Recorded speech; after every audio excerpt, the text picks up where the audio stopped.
Hey, you guys. How's everyone doing? Oh, I should say, I mean, it's fine. Um, so I'll go, I'll wait a second for some more people to join, but then we'll start talking about a new update that we, as when I say we, the content creators got access to a new build today, and it is much different. There's a lot of changes. So what of course, we're gonna talk about them, and this is probably the most optimistic I've been about the game after playing with some of these changes. So I'm pretty stoked about what I am seeing so far. Really, really good signs. So that's kind of what we're going to be going over, though. I mean, I'm not saying the game's perfect and it's ready to go, but I'm very. I mean, I would say I'm much more optimistic.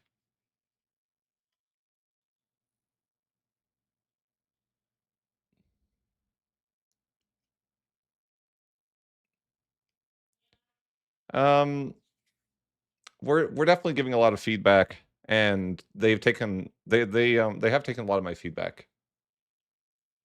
Um, yeah, I'll tell you guys a little story about Cristiani. I don't know if Cristiani's cooked yet, but the devs, so I made that video about the other day, if you guys saw, and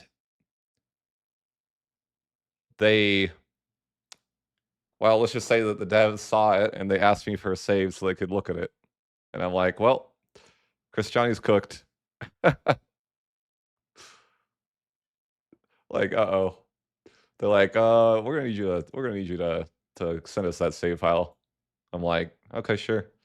Like, I don't mind, but I sent them the save file, and so they might be nerfing Byzantium as well, because they were. I don't think that they were too happy with how successful I was with them so soon.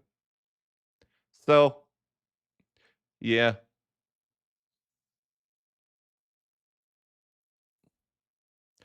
but we have some massive, massive changes to go over. I'm loving them. I'll just say I've only played a couple hours of the new patch or the new update that we've got. So I've only played from 1337 to 1437 so far, but I'm having a great time. There we go. But yeah, what I can firmly say is this is the best experience that I've had playing the game so far, and there's a lot of optimism that comes with that. But we're of course going to talk about playing Brandenburg, and I took some notes. It's going to be a bit of an AAR, but just want to talk about all the different kind of stuff, and it's going to be through the lens of Brandenburg, of course. So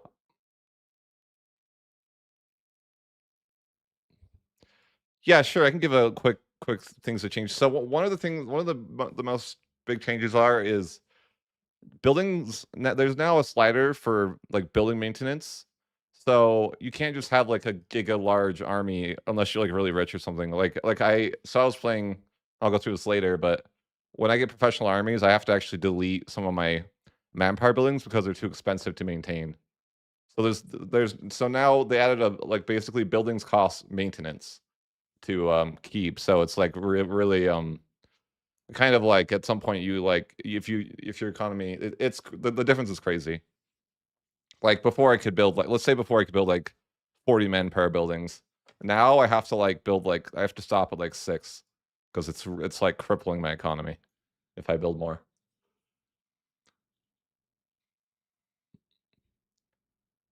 So that's a huge one. They giga nerfed subjects, so it's like a lot. You could probably have like insane amount of subjects before. Now you can have like a fraction of that.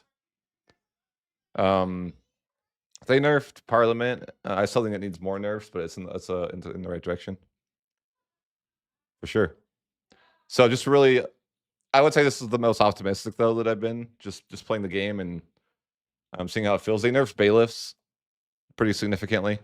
And so on top of the nerfs to bailiffs, oh yeah, they're still probably experimenting with things in this build. I just want to say that obviously it's work in progress. The AI is like way better at economy now because they can turn off maintenance of forts. So there's a fort slider, and I don't know if they should keep it like this. Just to be fair with you guys, like we'll talk about it's kind of fort slider. So you have like just like a slider. Imagine like for forts where it's like your maintenance, and they changed it so that it costs 0 if you're not maintaining forts at all. Where imagine in EU4, if you multiply your forts, you're still paying half, and that's how it was before. But in this version that they had us, that we're playing today, if you put your slider at 0, it turns the fort maintenance to 0, but you're also paying 0. Yeah, there's no base maintenance. I'm not sure if that's good or bad, but it does help the AI significantly with economy because the AI turns off the maintenance when they're not at war. So, but that has this advantage that it's really easy to barrage forts. I don't know about Byzantium. I haven't really looked at them.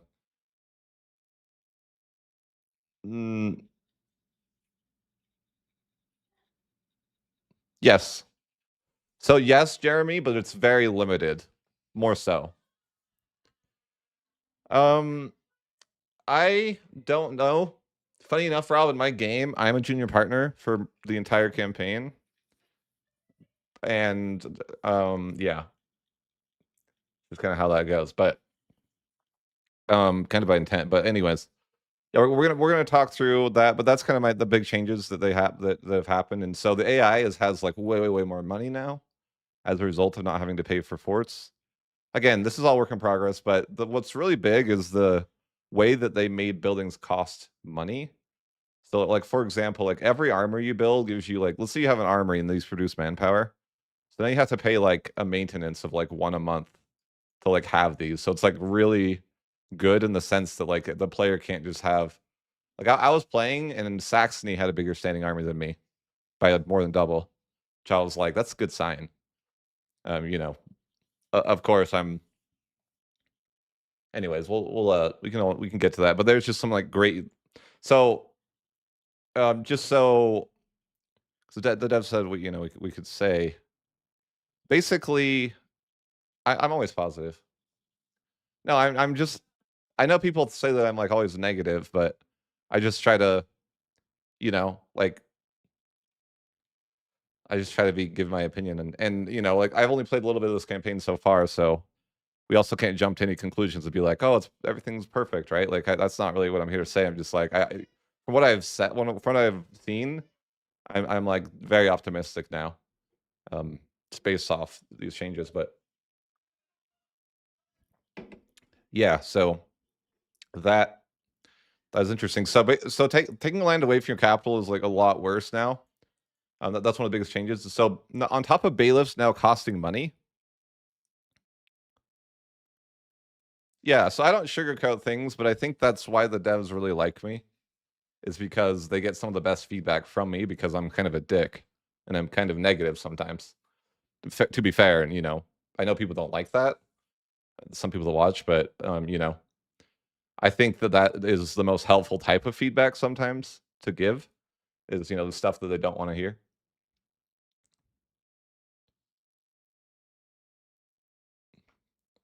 But anyways, so yeah, I've only played 100 years, and I'm just gonna give my honest opinion though too, and just be like, I think that's the devs don't want to hear me go out here and say the game's perfect, right? Like the game, they'd much rather be like they saw my Byzantium video and they literally like asked me to share the save so they could look at it and make adjustments. Like they are watching these videos, and they're doing a great job of listening to my feedback too. So it's not just like I'm here to be a dick to them or anything, right? Yeah, I'm trying to be influential. Yeah, Parliament got nerfed. Okay, yeah, I'm not just a dick, and I know that people on Reddit like hate me. They're like, that guy hates the game. Like, I don't hate the game. I'm just like, I'm just not here to I know that I'm like sponsored and all that too, and I'm supposed to like be super positive, but I just think it's more helpful for the game to be better if I, like it's not really helpful for me to sit around and just say it's perfect. Doesn't really help them, I think. Why can't I get this to freaking go? Hold on. Like I want to this color. There we go. All right, this is a subject to start, so I was gonna adjust that.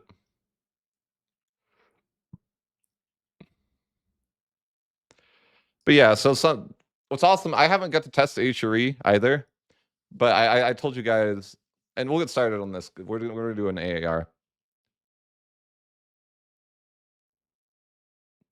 I will say that there are issues, but based on what I'm seeing, like I'm still optimistic that they can actually like land. And it just depends what they're willing to change too, right? Like, there's things that are perfect and like how far are they willing to go? Because here's what I saw in this here's what I saw, and I even see, it's funny, I see this in the Discord. Some people are frustrated because it's so much harder than it was before. And you know what I'm saying in the Discord? I'm like, this is the best patch I've ever, like, this is amazing. Other people are kind of like, oh, it's a little bit, the economy's a little bit hard. And I'm sitting there like, this is better than sex. Oh man. So I'm very high, I'm very up on it. Some of the other creators are like, this is frustrating. But anyways. Okay.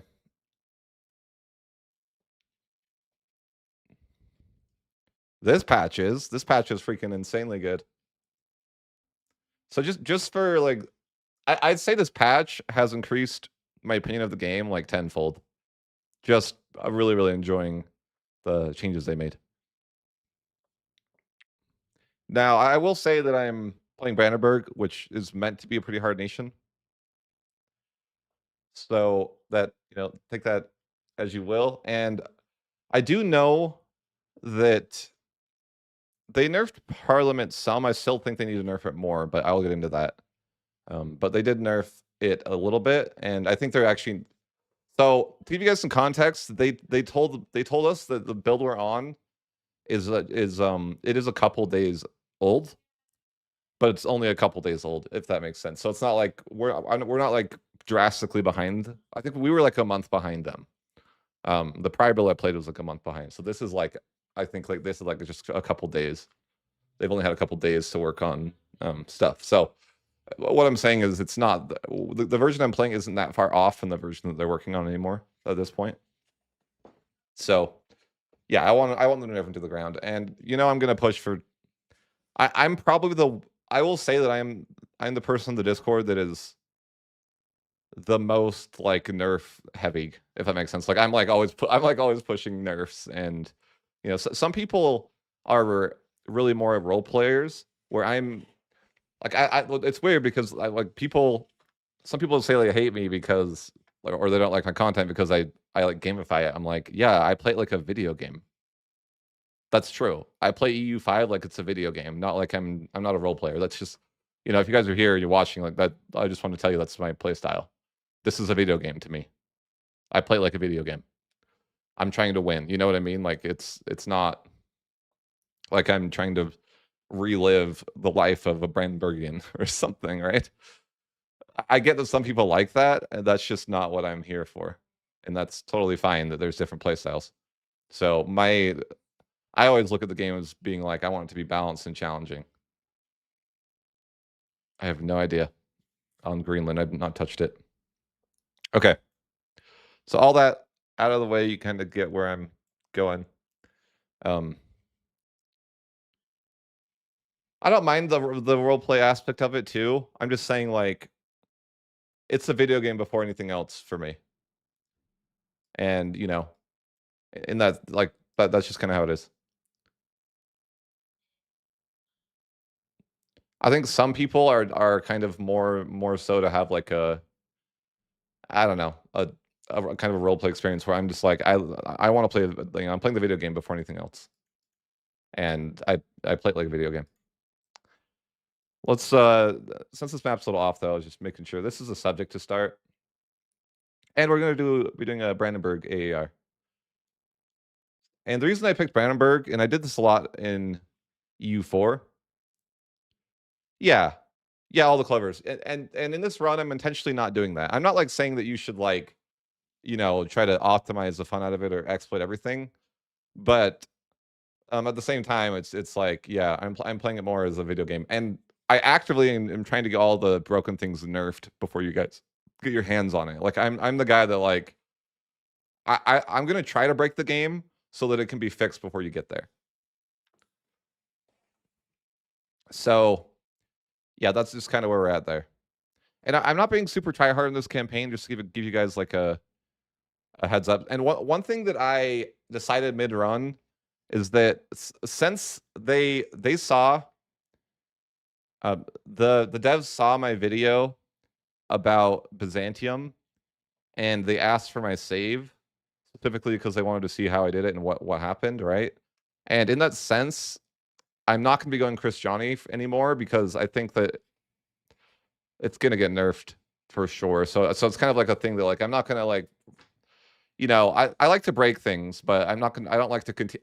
I kind of like to break things. I don't like to like just play that broken thing over and over, right? I kind of just like to show off like cool things that I found. Anyways, so just to kind of point out.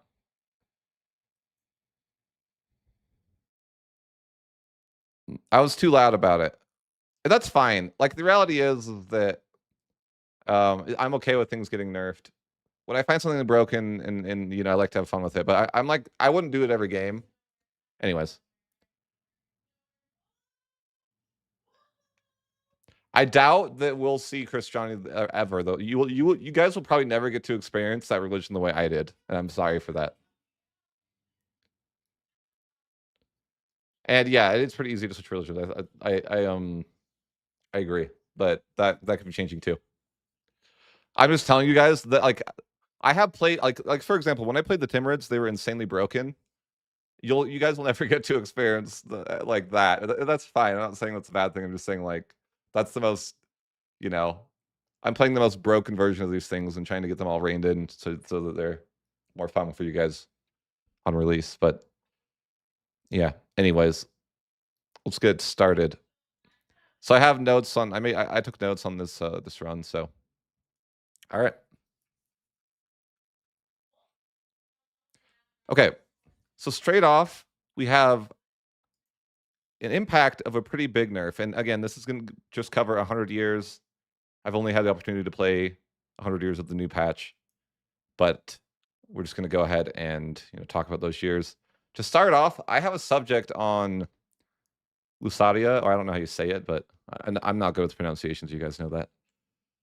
But this guy is a fiefdom, and straight away, you'll get to see these nerfs that are in place because I will be over my Diplo cap immediately. So I start the game, and it's immediately a problem that I'm over Diplo cap just for having this person as a subject. So let's say I don't remember what the cap is, but I'm the lowest type of government to start the game, right? So let's see. So let's just say I don't remember. I'm making up numbers here, but just imagine it's like now I'm at like I'm not like way over cap, but I'm over cap, and this is really bad. Like it's not good.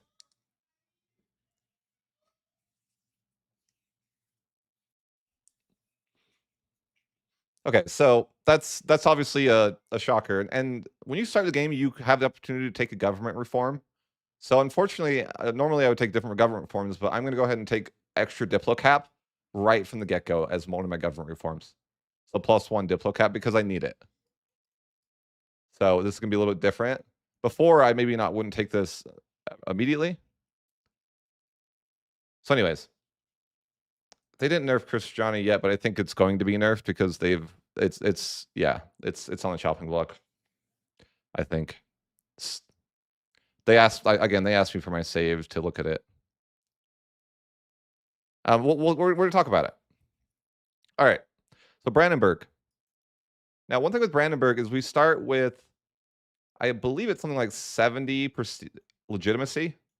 And the reason that's relevant is because you need to grant away a bunch of privileges. And in this version, I think the first version I played wasn't like this, but in this version, every time you grant a privilege, you lose 5 legitimacy.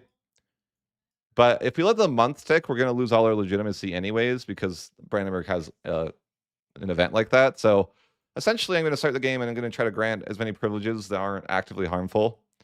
And one thing I'm trying to do in this game that ends up really not working out for me is that I'm not going to grant the peasants a lot of stuff, because there's a reform that you can take in the 1400s that gives you +5 max control.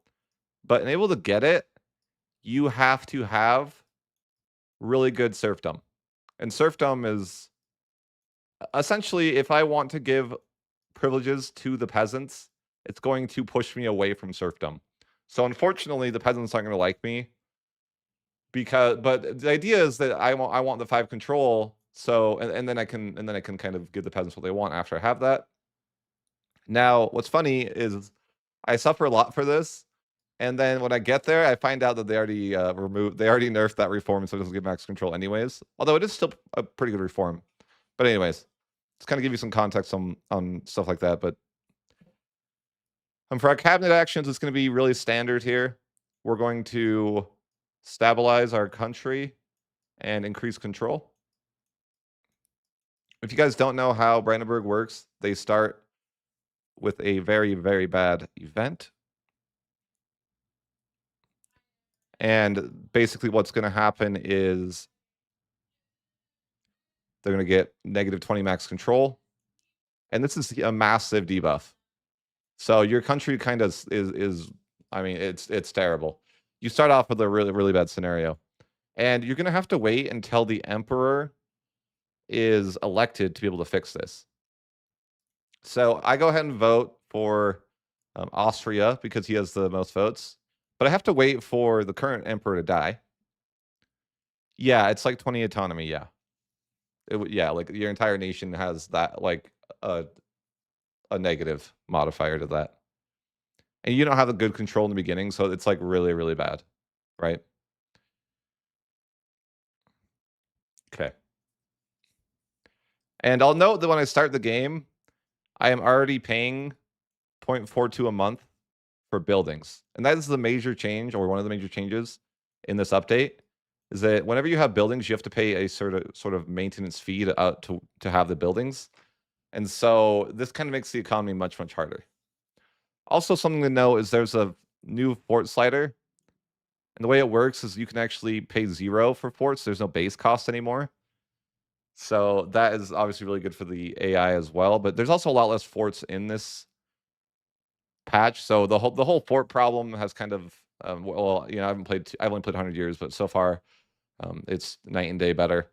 They also made it so you don't have to occupy every single fort to take the land like it is in EU4. So that's also a big W, I would say.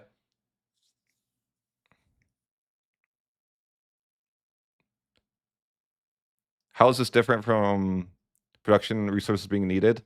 Like, you're paying an upkeep for buildings. Yes, military is a lot harder because you have to pay a lot of money to upkeep your military buildings. But and we'll get to that later too, guys. Don't worry. So I guess like I'm somebody who wants a challenge, and they have delivered in like at least a good bit. And now I'm still pushing for more nerfs because that's just me. I'm always like, oh, I want the game to be difficult. But now, if you Parliament CB, instead of being a -25% CB, it's now a +10% CB. And they've already talked about changing this, and I've been, you know, they said I could say this, but basically in the current build, they're actually now testing it with the even further modifier. I think it should be +100%, so it matches no CB. But again, one thing at a time, right? I'm like pushing for it to be a lot worse, but you know, I probably want it to be too bad. Like what I want is probably too much, and I think that playing with even 10% has felt way, way better. Obviously, so just to give you some context, so to summarize that. So it's going to cost me 35% more war score and antagonism than it used to take anything.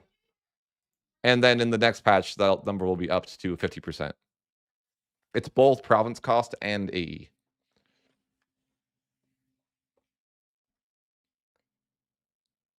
So again, I'm pushing for that to go more and more because I want the CB to be one of the worst. But they also, I want to discuss a major change to Parliament that is relevant.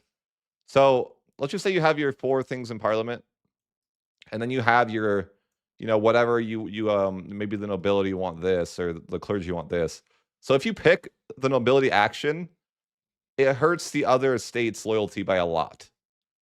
So this is one of the changes they made, and they also made it so estate equilibrium is really slow. So it's like it used to be that if you had, let's say, 60 equilibrium, you would move towards that really fast. But now it's like you move towards it like pretty slow, just like so if you pick the Parliament actions here, like the nobility wants this or whatever, it's going to hurt the other states, and that's not going to recover for a while. So it's kind of like a bit more punishing to keep getting higher and higher percentages.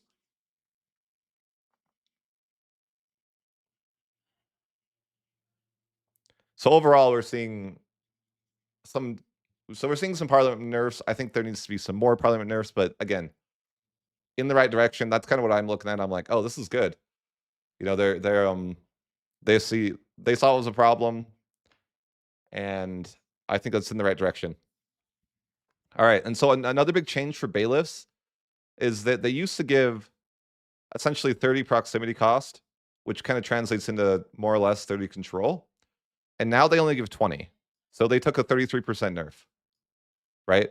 So a significant nerf to bailiffs, which is going to impact a lot of things. And on top of that, bailiffs have an upkeep cost now.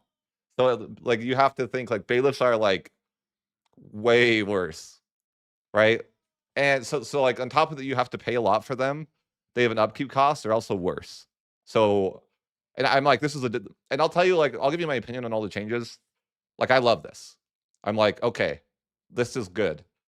I want this is the type of stuff that I want to see. The game's getting harder, and that's maybe I'm weird, but I'm like, that's exciting to me that the game is getting harder.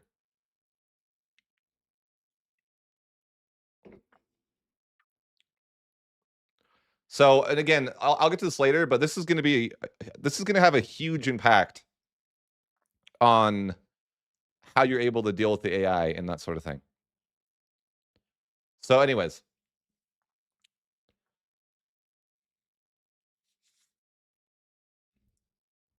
I'm just looking at my notes. Sorry, guys.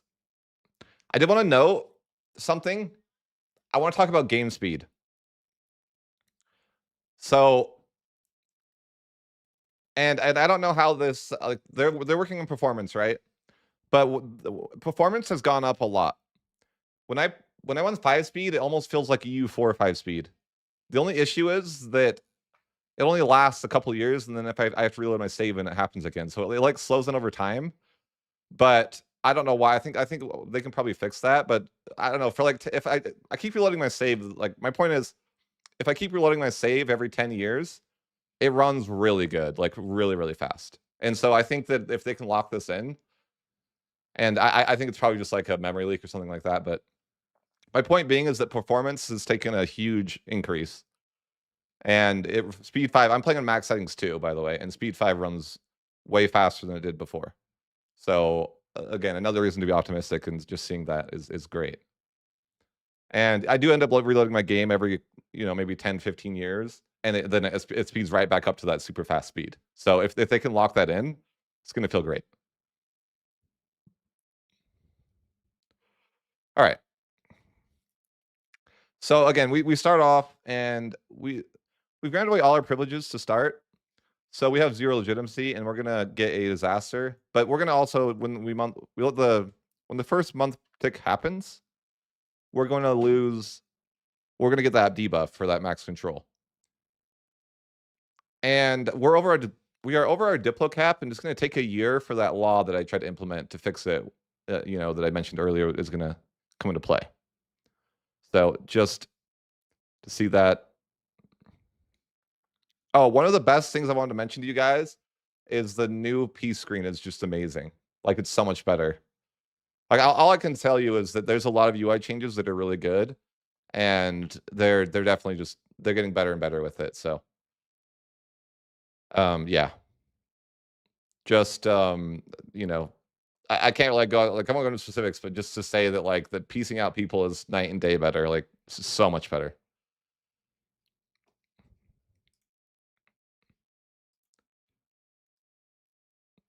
Okay, so we go ahead and go to our first war, and this map's a little bit off. There's like two little nations here that are in your nation. Like, there. If you watch my if you watch my video, you can see this too. It's the kind of the first wars that I do in my game. But there's like two little small nations that are kind of in within your borders. So I'm going to war and co-belligerating these two nations, and then I also co-belligerate this person, and then Warmia is actually independent, and for some reason they're allied to this guy. So then I co-belligerate them as well. So in all, we're going to war with 4 nations. I think it's actually 5. I think this guy's also co-belligerent. I think so. We're like fighting. We're fighting a bunch of small nations, and of course, this is before the Black Death, so we have a pretty good levy size. And this is really easy for us to win. We also have our subjects here that's going to help. So, yeah. Anyways, so we end up annexing these two. You know, like in the middle of my nation, and then we annex. Let me draw this. We'll go ahead and annex this nation here. And we did co-belligerate all of this, of course. And then we'll annex this guy over here. But at this point, I'm actively concerned because I no longer can just have a million subjects. Like, I can't really just like put this guy into a subject scenario straight away, right? Or this one, because I can't. Oh, sorry. I think my map's a little off. Let me fix that, guys, for you. Hold on.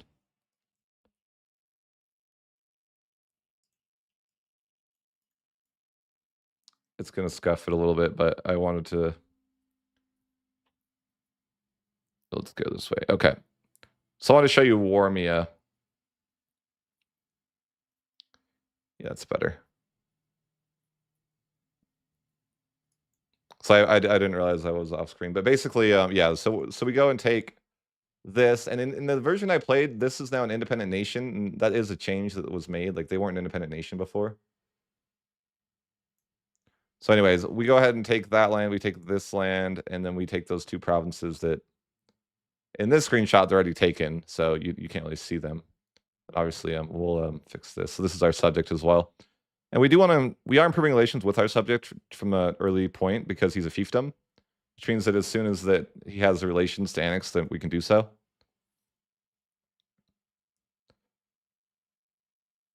The new limits are just like, I don't know. Imagine that you're now limited by subject capacity.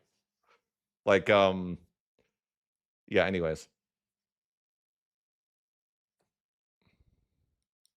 awesome. So moving on,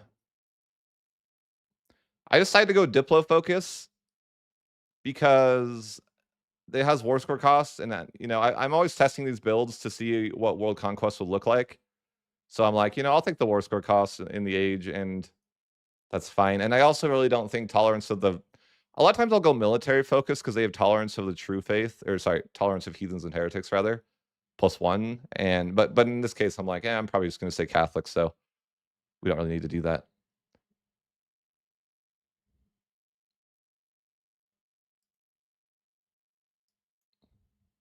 And I will say, Parliament is still not quite where I want it to be. And in this campaign, I am going to pick up Parliament, and I'm just in my notes. I'm saying a lot of times I'll just pick the highest option, and again, that's going to be the nobility because they have the highest influence to start. So, it's kind of the same. I won't do that the entire game because there's actually times when I won't be doing anything with Parliament. But for the most part, I'm just going to go ahead and call my second Parliament. So my first Parliament was obviously for these wars, but the second Parliament, we are going to get some taxes, and we don't really make any money as Brandenburg to start.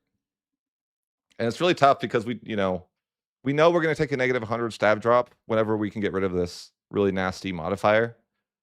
So we're kind of trying to pay for that.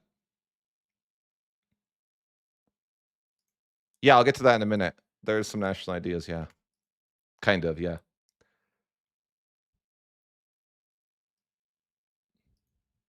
Okay. So just before the Black Death, the emperor gets chosen as Austria, meaning the original emperor dies. And so we get our event that lets us fix the situation we have, which, is that negative 20 max control. And we're going to take that. And so this is going to cost us, though, it costs you 100 stability. So it's like, obviously, it's a lot. It's bad, right? So I've been increasing my stability up until this point, though. And generally speaking, I've kind of explained this in other videos, but it's hard to think of you have like, you have a slider for stability. And if you max it, you don't really build your economy. And so it's kind of like I have to have it up maxed a lot, but I'm literally not making any money at all. I'm not building my economy at all. The only way to really build your economy early, I feel like, is if you can turn off your stability slider. And so anyways, kind of the point being is that I'm not really able to generate like much of an economy. I think I start with like 100 ducats, and I'm mostly just using that money to sustain myself. Like I think I'm losing like half a month. So it's like I can't really build anything because I'm just slowly draining my initial money. So, and that's totally fine. And just to take note, I noticed that I currently have 6% crown land, which isn't great, but it's not, there's some negative bonuses to that, of course. The tax isn't as good, and to note, our cabinet isn't as efficient, so we're like not as good at the increased control that we're doing, and we're not as good at stabilizing our country. So we obviously, but early game you want to grant a lot of privileges, so it's not something you can really avoid.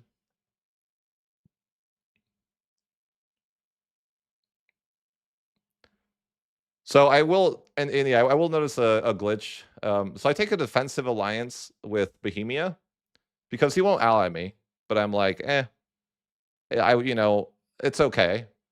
I'll just defensive ally him because like I don't want to get attacked by Poland because that's a real threat.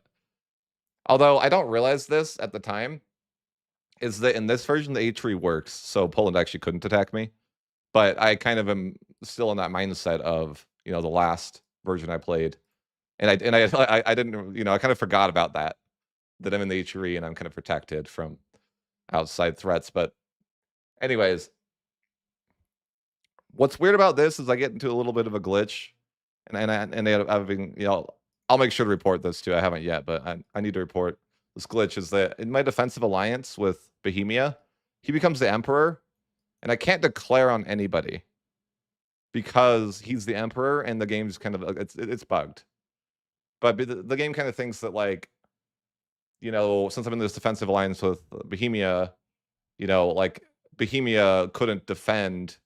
It kind of like breaks the game in a weird way. But I'm going to report it. I'm sure they can fix it. So the point being though is that I have to cancel my defensive alliance with Bohemia, but at that point I'm actually just able to ally him, so that's totally okay.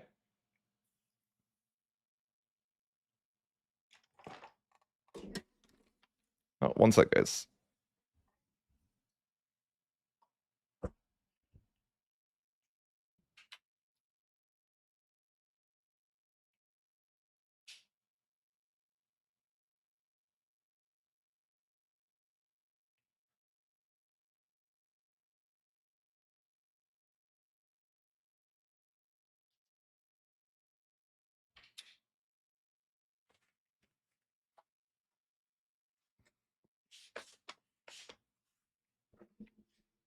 Okay.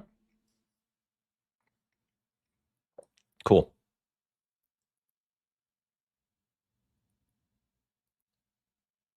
So Poland offers me an alliance, and I say sure. Why not? But the problem with taking the alliance with Poland is that it cuts more into my diplo capacity. And for now, I'm okay.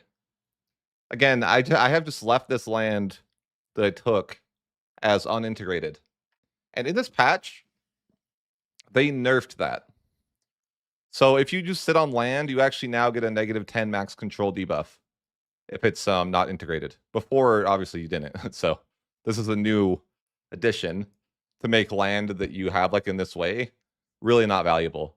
So if you remember the campaigns where I would just take land and not cord and just build bailiffs, that kind of idea is super nerfed, which is good, I think. So I'm actually happy about that, even though it's like, oh, it hurts my nation or whatever. Like a lot of times I'm like that. Like I see things that things are going to actively hurt me and hurt my playstyle a little bit, and I'm like happy about that.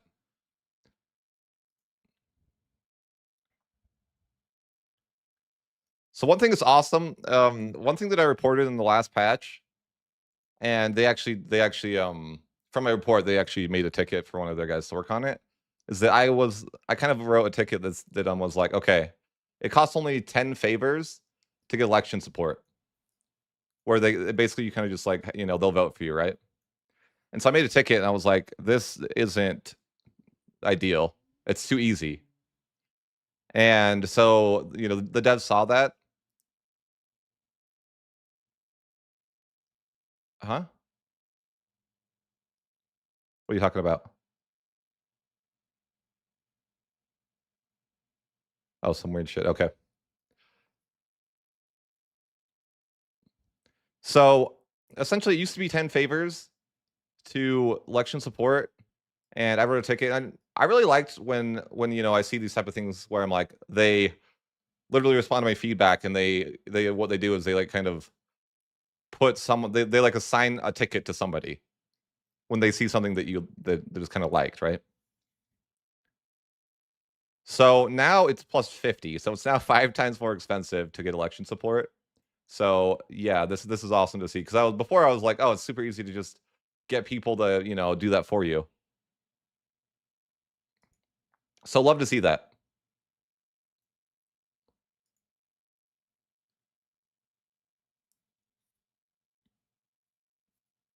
So there's an event that I tried. Like this is interesting, this game, because I picked an option to an event that I normally don't. Essentially, there's an event where Bohemia can purchase, like you would like, Bohemia offers to purchase Brandenburg as an electorate. And so I'm like, I figure I'm going to try this just to see what happens. And so what happens is that I become like I'm now in a personal union with Bohemia from this event. I haven't got to try colonization this patch, but I've heard that it's much, much better because AI has money. But I don't. Obviously, I'm playing Brandenburg, and I've only played 100 years, so I can't really say for sure, right?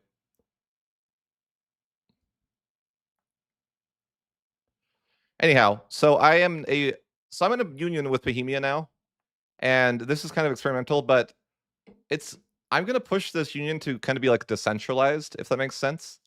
So me and Bohemia from this point on are gonna be in somewhat of a decentralized union.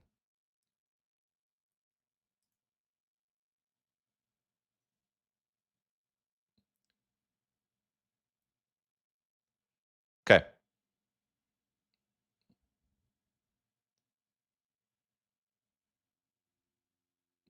So I'm trying to get emperorship as Brandenburg, but it's really hard.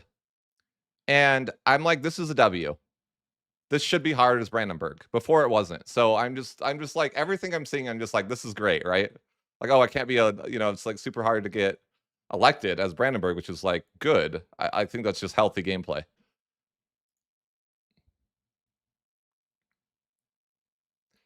So anyhow, I moved my capital from Brandenburg to Berlin. But funny enough, this takes years and years to do just because I'm lacking books and it's like a resource I need to do it. So that'll take years and years. And I just want to know, I make a note here that the religion UI has improved. And it's a minor detail, but the levy button is also improved. Just here and there, some nice UI changes that I quite liked. I did want to mention that Parliament still often feels the same as in that I generally just pick the highest option. So I'm just going to pick the nobility option, generally speaking. if I want to go to war or something, right? If I'm just doing parliament, sometimes I'll pick other options, but for the majority of the time, I feel like I just pick the highest percentage because it's just how it goes. I do need books to change. And one thing I noticed too that I'm a noob for doing is I try to build. I forget what the building's called, but it's what produces books. And I try to build it in Berlin, but the capital is like blocking it, right? Because that's queued up first and it's stalled. So then I end up having to like cancel that, and I think it's like a scriptorium. But anyways, I end up building a couple, and they can only be built in cities. So I think I only have like one other city, which is in Brandenburg. It's like a province somewhere ish down here, I would say. And that's my original capital. The reason I want to move my capital to Berlin is because it's more centralized in my nation, and with the way the control works, it's kind of important to have your capital in a more centralized location. I'll note that I think there's an event to do this later, but I basically don't want to wait for that. I just want that to happen straight away.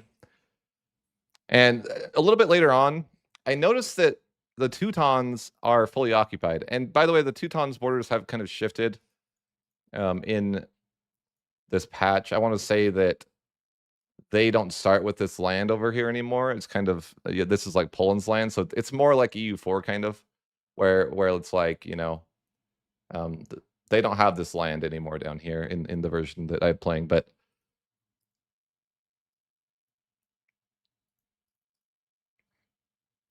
that is to say, though, I do notice that the Teutons are getting fully occupied by someone I've never heard of. I'm like, what the heck?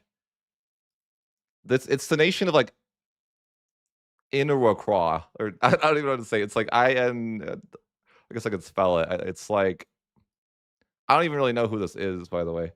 Oh, you know what? I think it's these people. That's who it is. But they're independent in the game, or maybe it's Independence War. I don't even know really what's going on, but yeah, they changed that. It's not going on anymore. Yeah, it's like a Polish area. But yeah, so basically the Teutons are getting kind of crushed by these guys here, and I don't know how. I wasn't really watching, but they're getting crushed. So I'm just like, ooh, the Teutons are looking like they're in trouble. That could be a good opportunity for me. So they end up piecing out and not really taking much. I think it might even been an independence war. I don't really know what it was.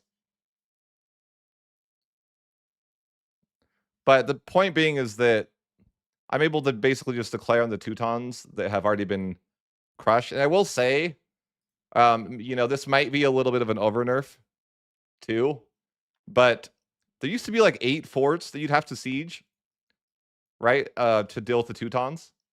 The Teutons now have 1 single fort. And obviously that I'm like, maybe that's a bit of an over nerf, but it feels so much better because it was like such an easy war. There's only 1 fort to siege out, and they kind of already lost the war. So I was like, and I love, so in the last version I played with, you had to siege out every fort to actually take the land, and I think they were testing this, but they kind of made it back to what EU4 is, where you just need the 1 fort in the area, and I'm like, oh man, that feels so much better. I'm not sitting at war that's already over and just sieging forts. So it's night and day better with that. There's way less forts now in the game too, so I'm a huge fan of that. Just like EU4, yeah, very very similar to EU4, except that you can assault. So anyways, we're actually able to now. This is where I think that the claim is still a little bit too strong, but I'm able to straight up fully annex the Teutons. And I don't really have much antagonism because it's been a long time between the other wars. Oh boy. Ban that guy, please. Thank you.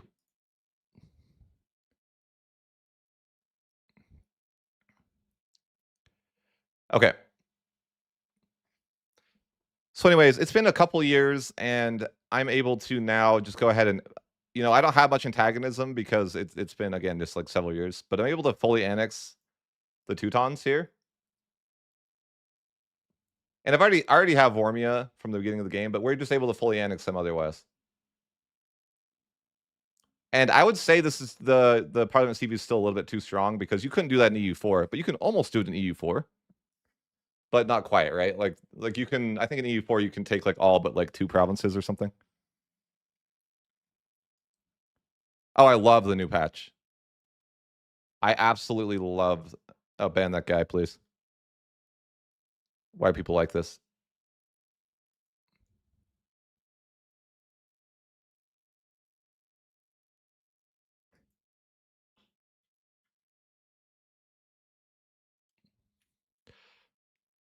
All right. What is going on? Why is there just bots in the chat all day now? Oh my gosh.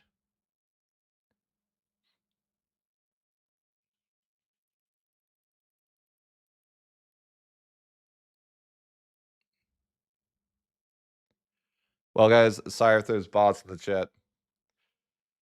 What can I do?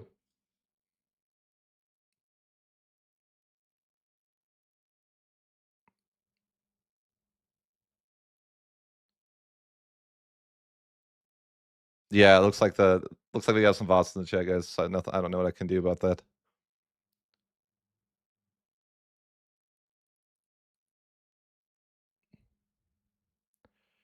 I could try to do that.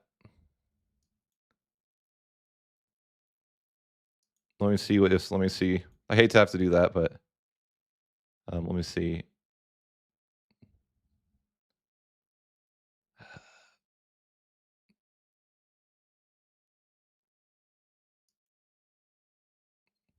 That's not what I wanted to do. Yeah, Color Shot is a mod, but I'm just trying to figure. I've never had to like do this, so I don't even know why this type of thing has ever happened to me. Yeah, I've never had to engage in this type of behavior.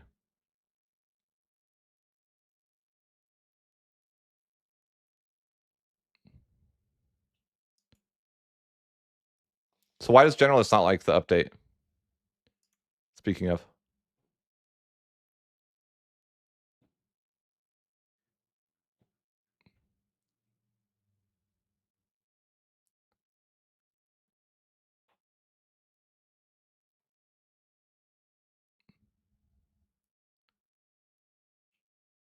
How do I don't know how to YouTube, but I'll try to figure it out.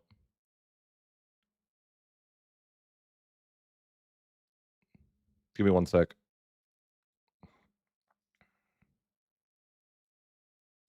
Why? Why does he dislike the parliament changes?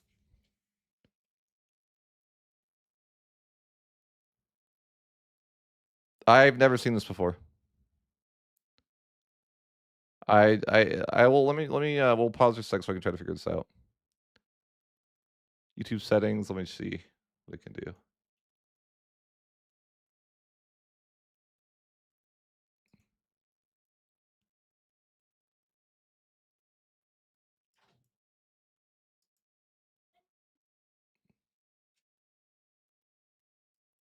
Okay.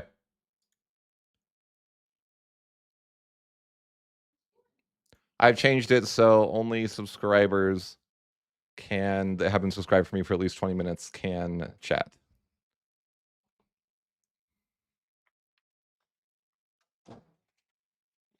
So that's fine. That'll work.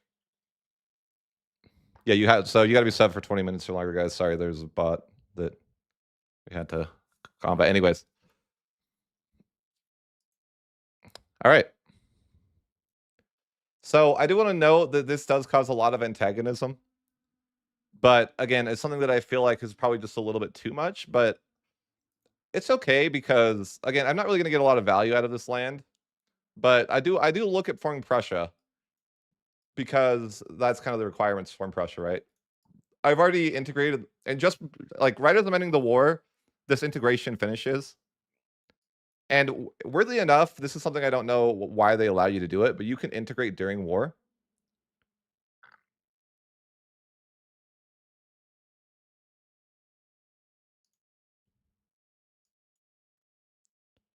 So anyways, what I'm saying is though, like during the war against the Teutons, I go ahead and just integrate Warmia.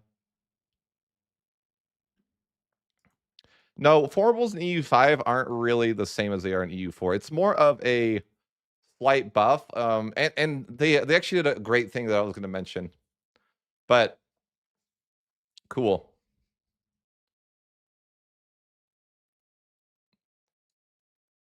So anyways, we're looking at forming Prussia, and then we notice one of my new favorite pieces of UI that they added. And it's that when you look at forming Prussia, it tells you every unique advance that they get throughout the age. So they get every single tech level, they get a unique a unique buff. And now you can kind of see that. And I'm like, this is great. I love that. So when when you're looking at your formables, you can be like, oh, these are kind of, it's almost like they're kind of like national ideas.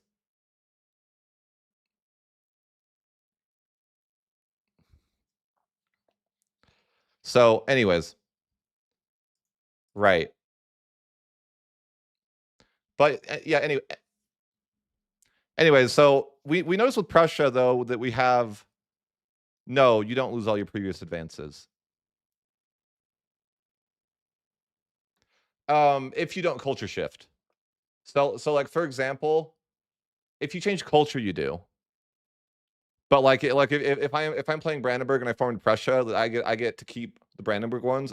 It was like when I played as Italy, when I played as Milan and formed Italy, I get to keep Milan's, but also get some bonuses from being Italy as well. But if I tried to form into it, like if I tried a culture shift to form into like, completely something else, then yes, I would lose, all of those from culture shifting, because only certain cultures can form Prussia, for example.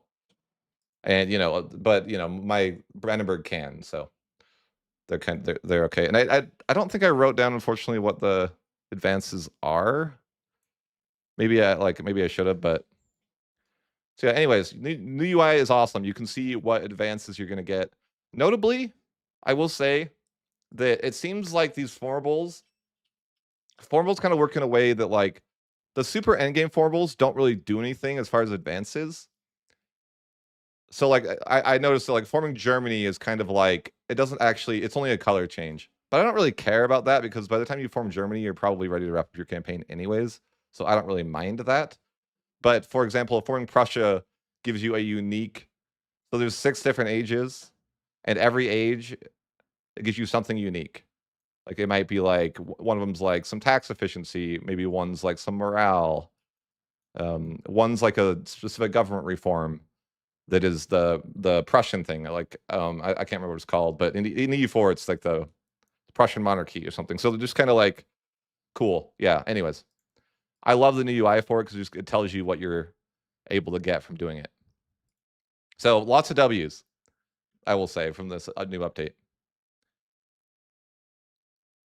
And one thing to note is that I have to lose 60 stability to form Prussia, because you can't form Prussia if you have a certain clergy privilege granted, so I have to yoink that from them, and it's going to cost me 60 stability. And this also scales with their influence. So for example, if I try to take a privilege away from their ability, it'd probably be like 100 stability. But I give the church lots of privileges so that I can get good research speed. So anyways, yeah. I love the Parliament Nurse, and I think they should do more, by the way. Have they fixed that issue you ran into with the Holy Roman Empire? I haven't got to test H3 itself yet, guys. Again, like they've been working on this patch like for a month, right? So there's a ton of new stuff that is going to be, and I'm just kind of like, can only give you what I've seen. I've only played a couple hours. I had to compete today, guys. Parabellum. But the H3 defends now, and yeah, there's a lot of changes. So maybe the chat can update you, but. So anyways, I did make a note that I thought the CB was a little bit too strong, just being able to annex the Teutons. And this is already getting nerfed, by the way. Like right now it's at 10%, but they've already kind of said that they're moving it to 25. I want it to be moved to 100, but I might be on the I might be on I might be a little bit crazy, if that makes sense. Like I kind of want it to be like really hard to like, I want Conquest to be really hard, and maybe they don't want that for the average player, right? Like maybe I would want 100%, but maybe the average player would be more happy with something like 25%. But I'll always push the game to be harder. That's kind of my thing, I guess. The numbers mean war score cost, David.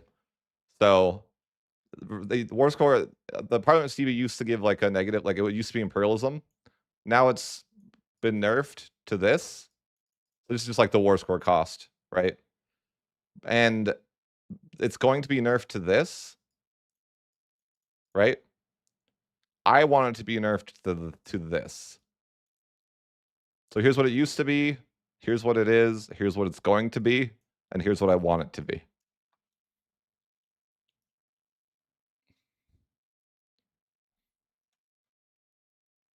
And not just war score cost, but also it's tied to antagonism too.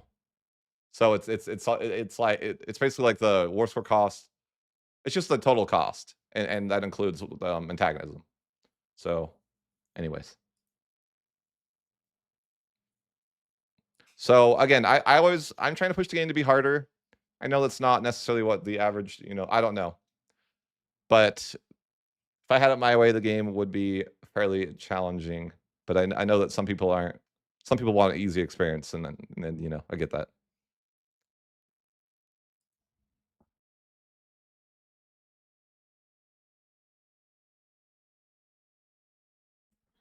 All right.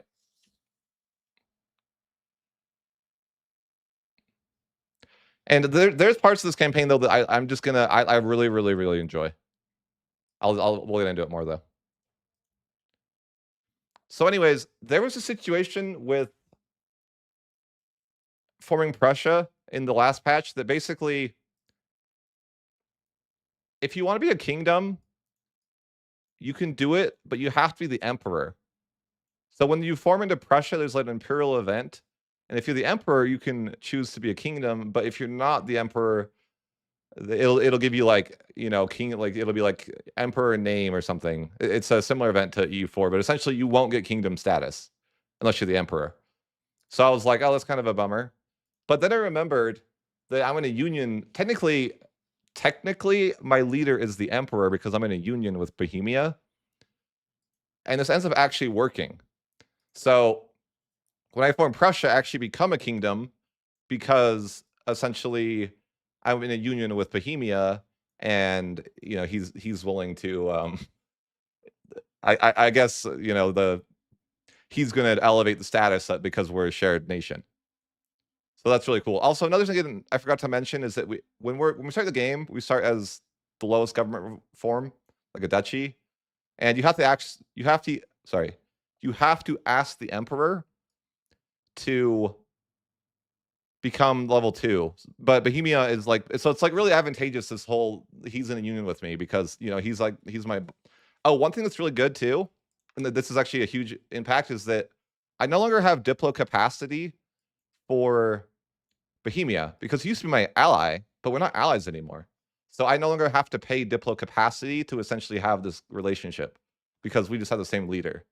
So, and but the thing is that and just to kind of explain to you how this would work, if I wanted to be centralized and try to get Bohemia, I actually can't do that because what will happen is that it would make Bohemia the senior partner because it's going to make the stronger of the two the senior partner. So it's not as if I have like I'm in a union with Bohemia, but don't think of it as a union in EU4. We're kind of doing our own thing, but we kind of like it's almost like a defensive alliance and stuff like that. But Bohemia is the leader, not me. So I'm kind of like it's kind of a good scenario for me because I'm almost kind of like protected by Bohemia, but I can do my own thing. So it's kind of like it's really weird because it's a weird scenario being like the kind of like the weaker member of this junior partnership, or being a junior partner. But I'm not actually junior partner because I pushed down this kind of decentralized route, and so we're kind of we're kind of like our own nations, but we can like have shared goals. And later on, after you have had been in a union for 25 years, you actually can vote for assured offense, but the AI won't pass the vote because there's actually another person in the union that's like a smaller nation. But anyways, so I like that. I was like, this is good. So I tried to pass a reform to get assured offense where like they would have to help me in every war. And the AI basically said, no, we're not going to do that. And I was like, W paradox. That's awesome. because they didn't just give me that for free, and I was like, that's awesome. And instead, I had to pick something, and later pass another reform where it's possible offense. So essentially, I can call him into a war, but he's like a normal ally, where it's not that he's forced into the war.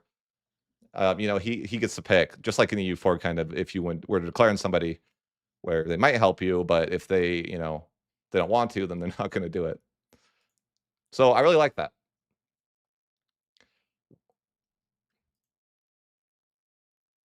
And one thing to note that I really liked too is that, again, they've been working on the game a lot, but there's a new way to leave the HRE now, and you can leave the HRE, except you can't just leave the HRE like you could in EU4.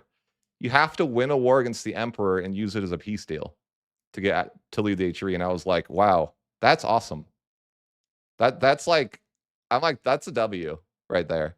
So I would have to go and fight Bohemia, and then be able to get in a force core to be able to enforce that demands. And I'm like, I love that, because that's not easy, right? Like you're not just going to be able to go and attack the Emperor and easily the HRE, but it's something that you can work towards and get to. But anyways, really, really a fan of that. And the HRE UI has been revamped, and I honestly need to try a game as the Emperor and see, because again, I gave a lot of feedback. In fact, I was one of the only people that gave a ton of feedback on the HRE, because not a lot of other creators play the HRE, but I'm a huge HRE guy, so I gave them a ton of feedback on it. So I'm actually kind of curious to see where they ended up. I kind of said to them that, hey, I don't want to be able to form the HRE until after the Reformation at the very least. I want the Reformation to be a mechanic that is, kind of forced upon the player to deal with before you can consolidate. But again, I haven't got to try that out yet. I'm just kind of excited to do that. But anyways, so we're now a kingdom. And that's awesome. It's not like we get super bonuses from it. It's just nice because I thought that I wasn't going to be able to get it. And, that just wasn't the case. Now, I did note that a bailiff, now I have to pay 0.34 a month for every bailiff. So it's, again, bailiffs are giga nerfed, and I like this.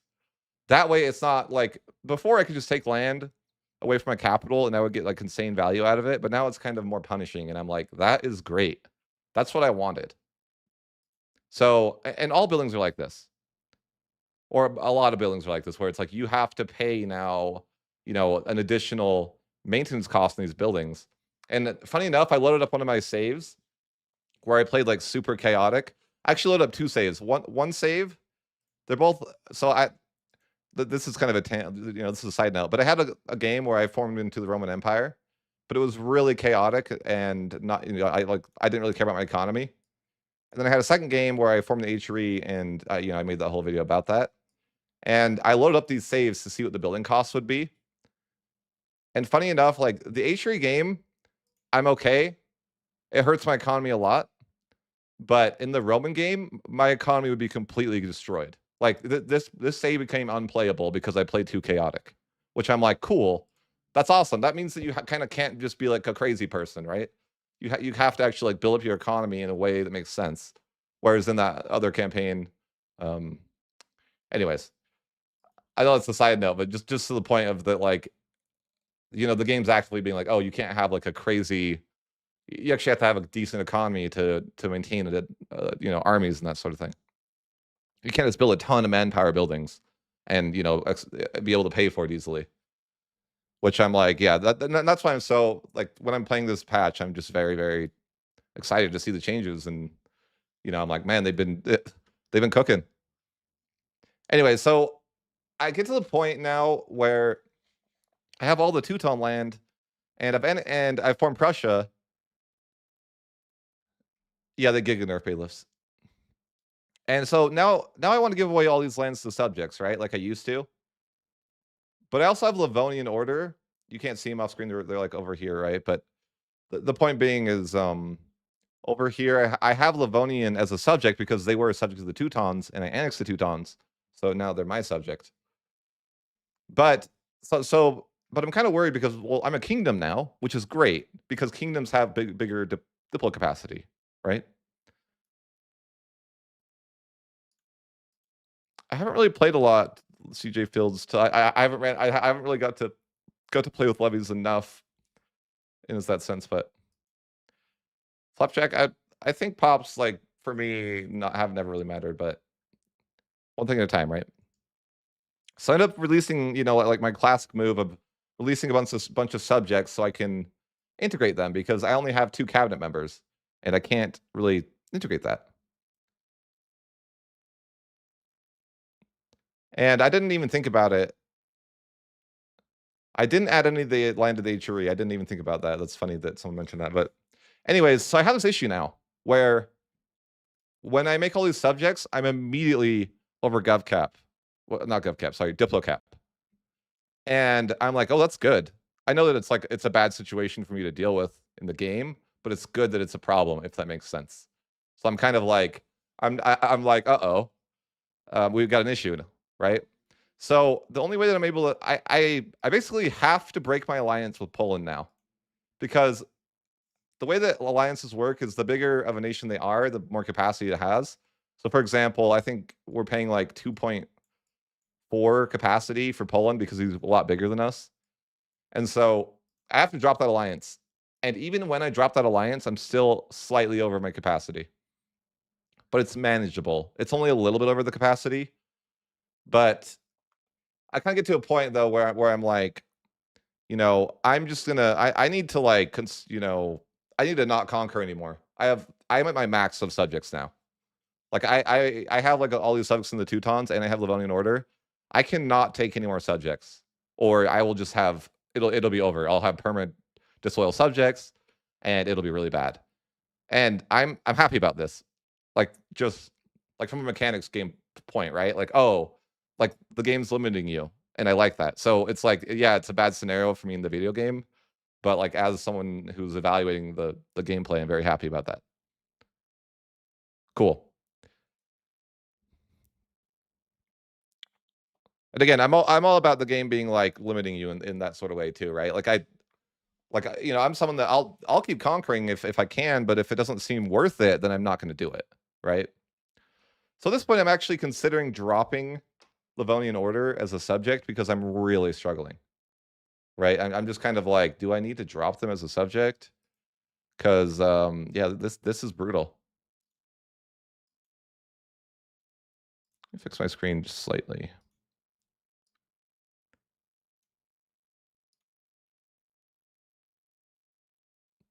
Okay.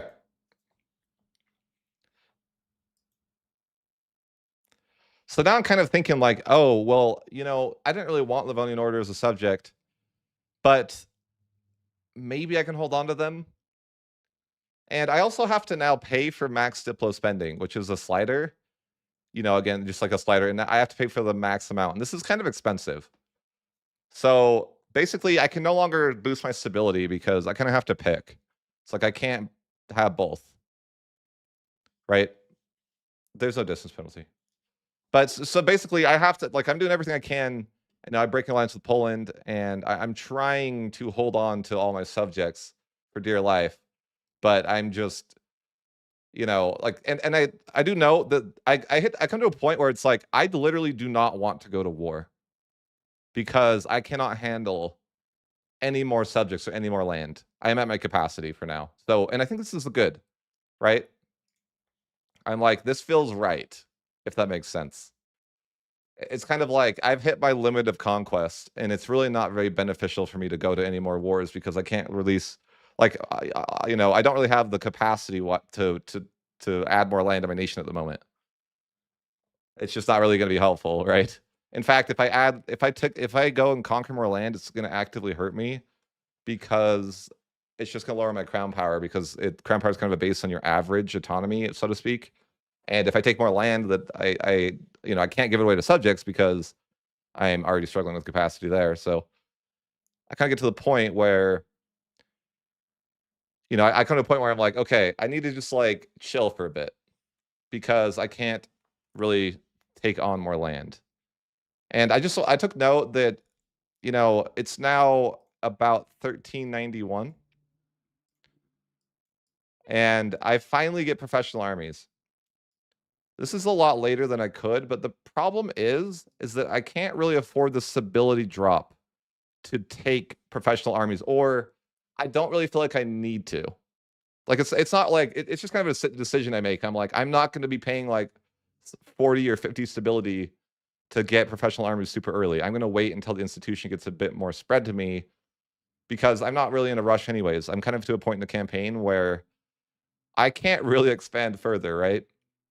I do start annexing people pretty as soon as I can, and this helps because I'm just barely over my diplo capacity, but as soon as I start annexing like the first person, I'm able to fall short of it once again, so I'm able to actually kind of like control the situation a bit better. So, anyways,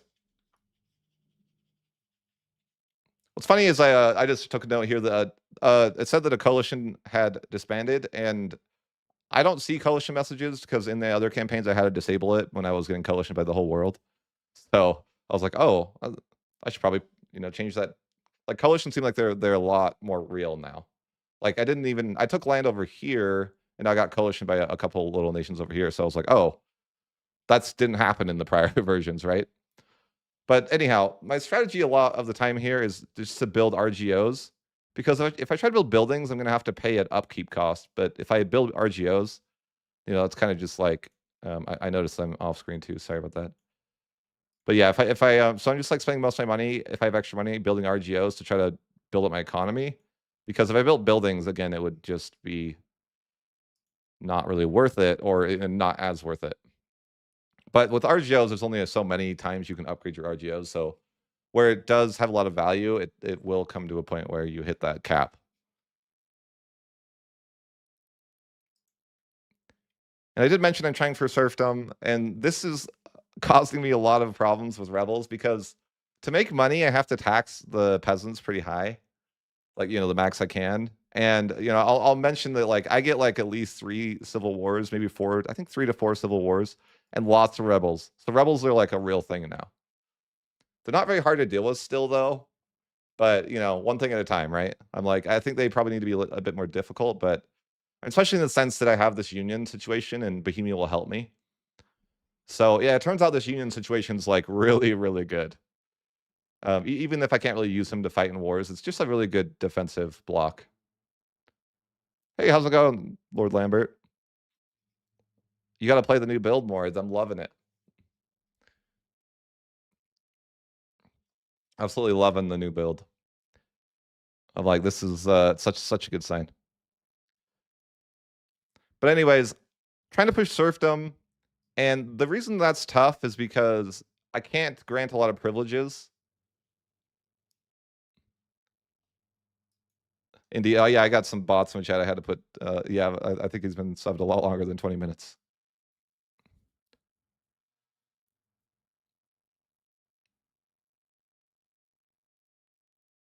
So, anyways, yeah, I was gonna say I think it was a long time because I saw that you were one of the highest sub counts subscribers, and that was months and months ago.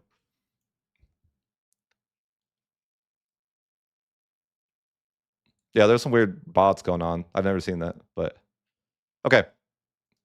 So, anyways, I'm trying to get this reform to get more max control because I'm like, oh, they've nerfed bailiffs, so maybe I can get this reform that will kind of help soften the blow. But the funny thing is that they actually changed this reform so it doesn't get max control anymore. So I'm kind of going for something that, like I didn't know it was nerfed. But anyways,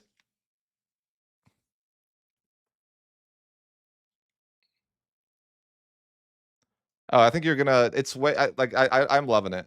I'm absolutely loving it. Hopefully, you have some experience.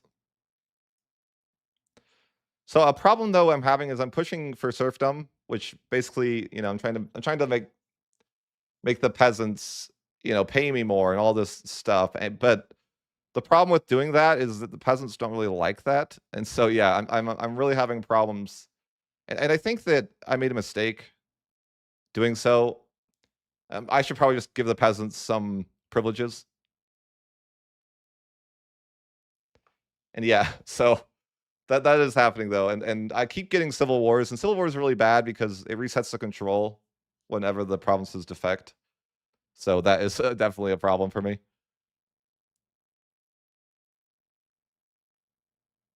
I will note that. Oh, I didn't know this before, but you can no longer declare wars if you have levies raised, like in CK3. So that's a good change, I would say. So yeah, you cannot declare war if your levies are actively raised. But sometimes I'm lazy, and what's good about that is that I'm lazy and I forget to disband my levies. And so when one of these civil wars popped up, I already had my levies raised because I just forgot to disband them.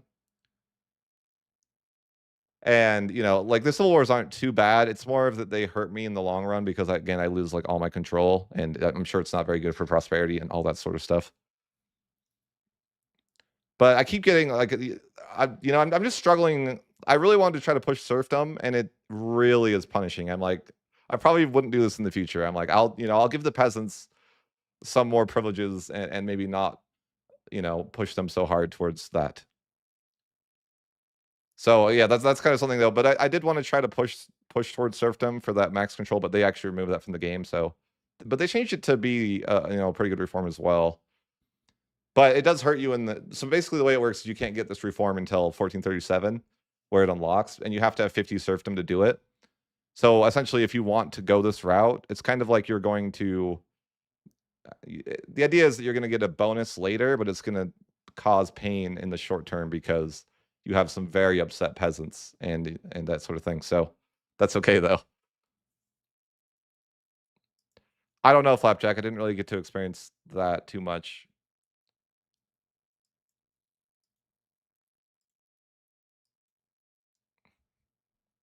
Okay. So we start building some roads, and I just took note that again, it's kind of hard to get my economy rolling because of these new changes, and I have to pay max for my diplo capacity and stuff like that. So I'm like this, but the first roads we really build are kind of towards the 1400s, and that is totally okay,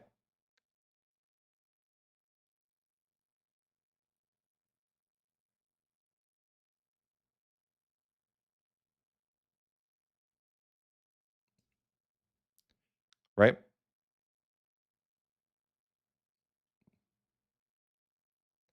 I'm just writing notes. Sorry. We pick up decentralized bureaucracy, and I make a note of this. I think this reform is a little strong because it gives you so much prosperity. And I'm having a lot of problems with rebels and civil wars, so this is definitely going to be good. And just to know, throughout the campaign, early game as Brandenburg, you constantly get the robber barons, and this is really tough because essentially now you have to use a cabinet action. What it does is it gives you -20 max control in an area, or I think it's called a location in the game. Yeah, I think it's called a No, it's not location. Province. It's called a province. A group of provinces in EU5 is a province or sorry. Yeah. So a group of provinces in here is, I believe, called a location. But I always mix up the names. Point being is that you get the robber barons, and it affects multiple provinces within, like a group, right? Like an EU4 state. But I think it's called province in EU5. And then yeah, oh yeah, that's what it is. So it is a location is the smallest. So location is like a single. What would be like a location is basically province from EU4. So I need to get used to calling it that. It's just a new terminology, but yeah, locate. So it's location. Thank you guys. Yeah, so I get that mixed up, but the chat's got me. So essentially, we have the robber barons affects the location. God damn it, that's not it. Sorry. Damn it. No, I'm an idiot sometimes. No. So the robber barons affects a province, and it's going to give -20 max control. But there's an interaction with the cabinet that counteracts it. The problem being is now you're locking up that cabinet member, and so you're not really able to, do all the things that you want to do. And yeah, rebels are a lot more real now in my experience, and so you can't, I just don't really have there's not a lot, and I kind of think this feels good though, because I can't really continue to conquer anything because I just don't have like, I have like one cabinet member available and maxed on subjects. So I'm in a, I feel like that's, I don't know. I just kind of got to the point where I'm like, oh, this feels good. It's like I can like let my nation recover, and I'm not really able to keep pushing. Like not just that I don't like I'm not being lazy. It's like literally that it would be like actively harmful for me to try to continue to conquer.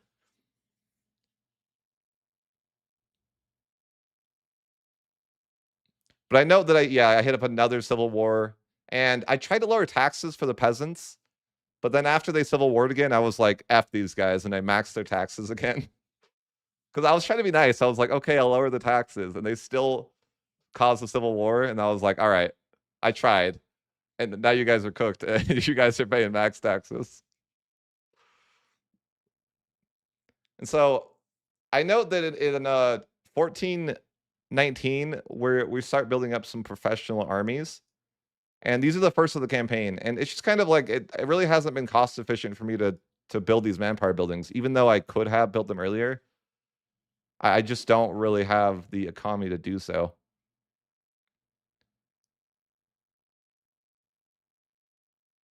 And so I'm getting lots of defections. Like at this point, by like 1420, I've annexed a lot of this area here. I think maybe I've annexed all of it. So it's, like I've integrated the subjects. And I'm getting a lot of rebels though, because it's not integrated. Or sorry, it's not cored, it's only integrated. And remember now, but and one thing though that major debuff is important to consider. So if you just take land and don't core it like I have done in the past, that would be -10 control now. And the bailiff's nerfed to only give 20. So basically, you're never going to be able to get more than 10 control in a province that you, or sorry, or location that you don't have integrated, which is good. So that's a pretty significant nerf. Where before you could, get, you could probably get up to like 30 control or something like that in a province, or god damn it, in a location. The names are difficult for me to remember. I need to, my EU4 brain is having trouble adapting. It's not bad, but I'm not saying that we have to like. Again, I'm not really saying rebels are a huge issue, but they are an issue, which I think is good. Like I can't just get away with murder like I could before. So after I've kind of fixed up my nation, and I'm like, okay, I want to go to war with Magdeburg. The reason being is because I have Berlin, and I've like made cities around Berlin, right? So I can push control to my like nearby areas, and Magdeburg is kind of like that's what I want, because that's now like a close province to my capital. And so I kind of want to like, expand in a way like this, so that I'm able to push control, outwards kind of like this. And I've, of course, annexed these guys by now. And so I'm kind of going to go to war with people that are near me, so that I can push control, through Berlin and that sort of thing. And I do know that I call in Bohemia when I fight Magdeburg, and the problem is Bohemia just takes all the land, and I end up being able to get nothing. So I'm like, well, that was a waste. So I end up just ending the war, and I'm like, oh, and I make Magdeburg a renewal with all 8 of his allies. I'm kind of curious what will happen too. I'm like, I'm gonna make this like, I can't get anything because Bohemia is ruining my life, and what's interesting though is that he actually gave me occupancy of the provinces that he took over here, because this guy was in the war. But he actually wants his provinces here, so I decided I'm just going to peace out before Bohemia might take the land, because that wouldn't be good, because I wouldn't be able to really deal with that. He's my union. So anyways, yeah, we just annul treaties, and we're like, we're going to come back later.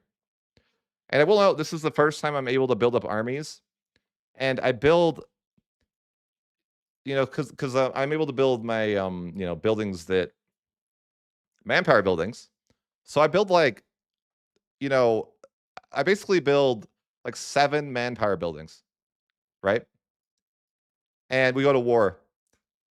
But after the war, I can't afford 7 manpower buildings. Actually, I figure it out. Like I'm paying 10 a month, and that's a lot of that's like basically if you recall my stability slider, where if I have my stability slider on, it's hard for me to build my economy type of thing.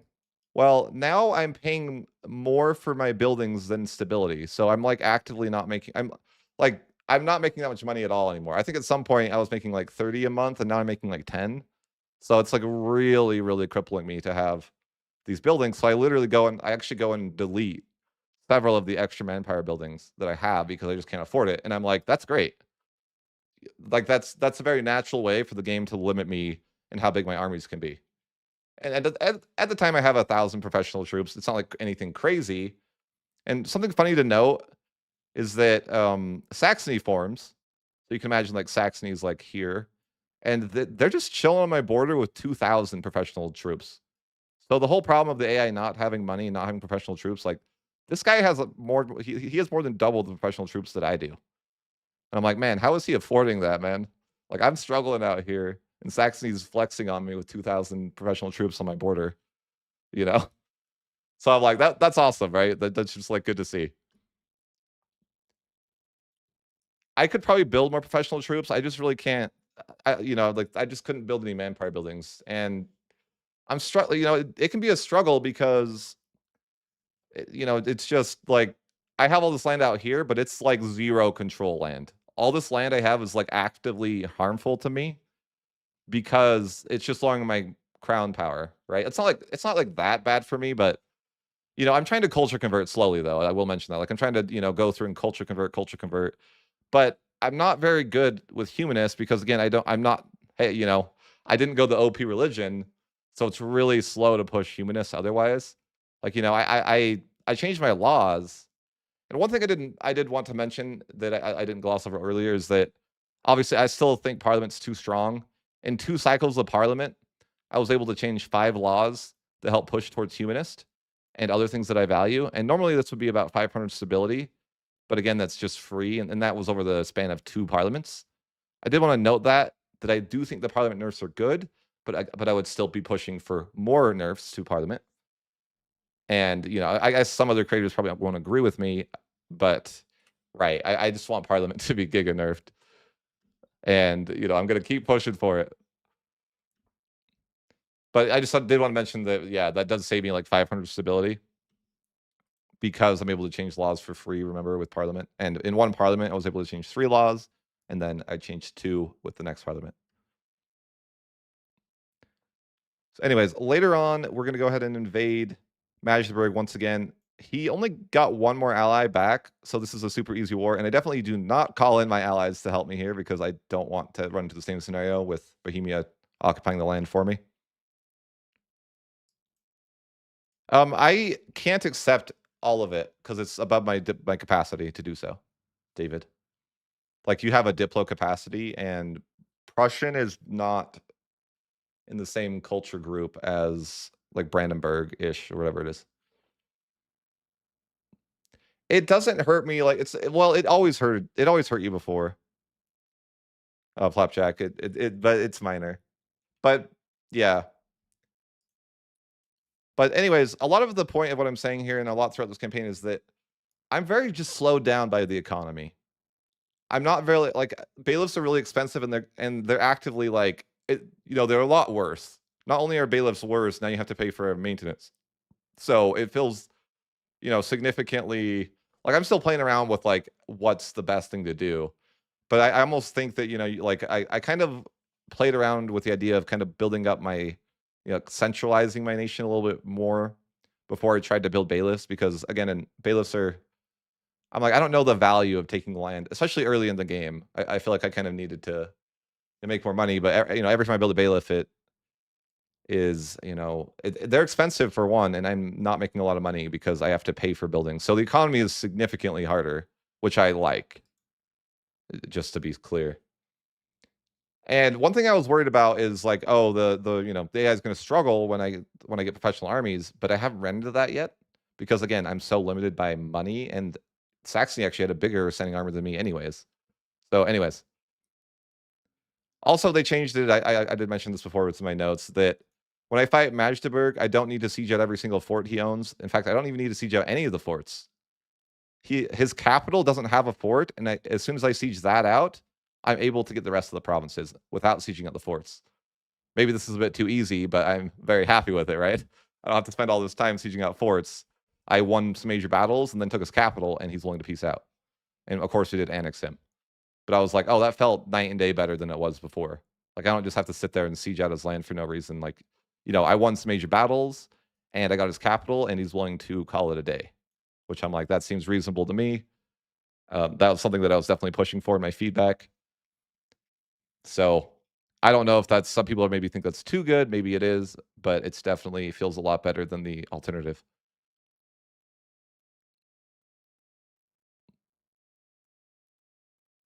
So anyways, that's kind of where we get to in the, by 1437 though. And so this is massively different than before, right? I have like a very low control Prussia region, and I'm just starting to get a little bit of a professional army, like 1,000 troops, but really I'm not that strong of a nation.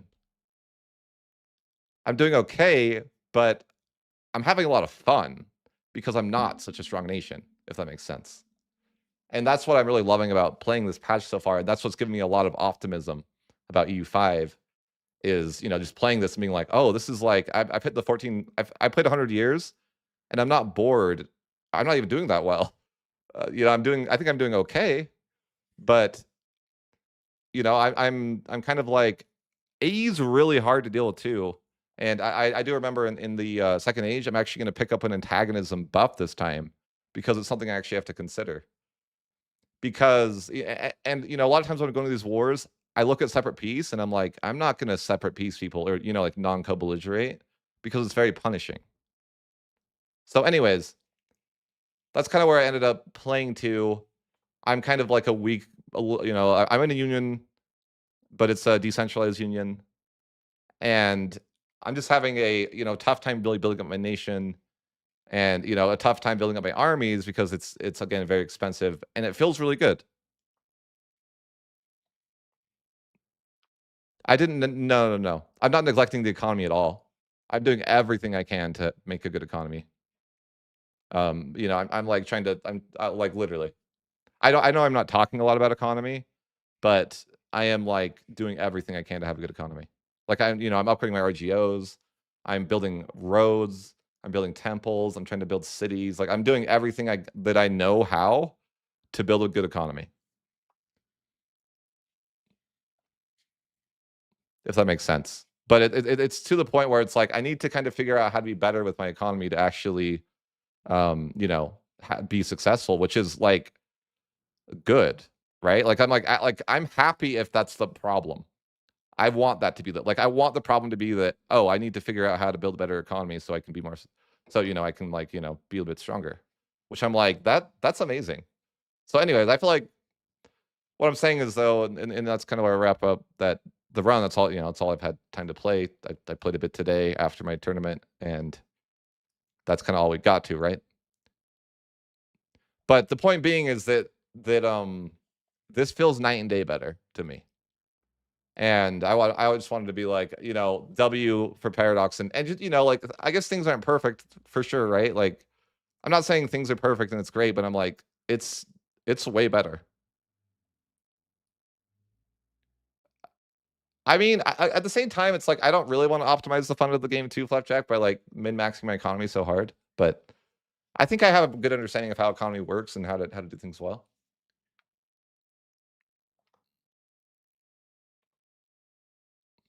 So yeah, I mean, again, guys, I'm not telling you the game's perfect, but I'm telling you, like, as someone who's skeptical in general, and people call me a doomer on Reddit, I'm pretty happy to see. And to be fair, I think other creators don't like this patch as much as I do.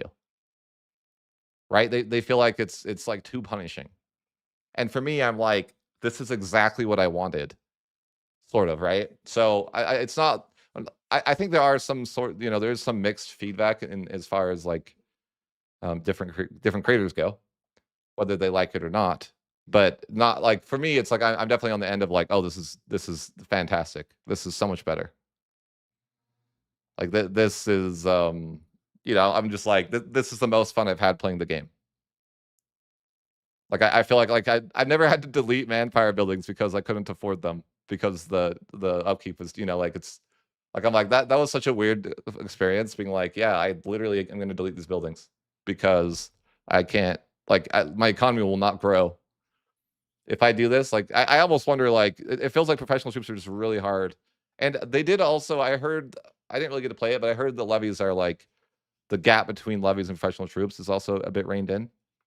But again, it's just like, I tried my best to build a good economy too. It's like I'm doing all the things that I need to do, but also, war is expensive, and I invest a lot in my money into, like, forming Prussia and expanding, and yeah. But it's just been a fun game that's not that I played for 100 years, and I don't feel like it's over. I feel like I'm still having fun, and I'm still like, I gotta, try to be stronger.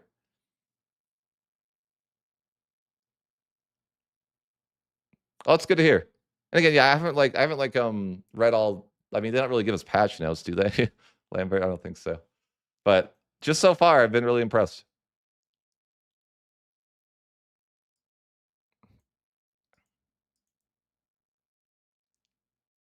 Oh, I was saying, Lord Lambert, I don't know if you heard this, but did they ask for your Byzantium save? Or sorry, you don't like calling them Byzantium, the Eastern Roman Empire, the devs.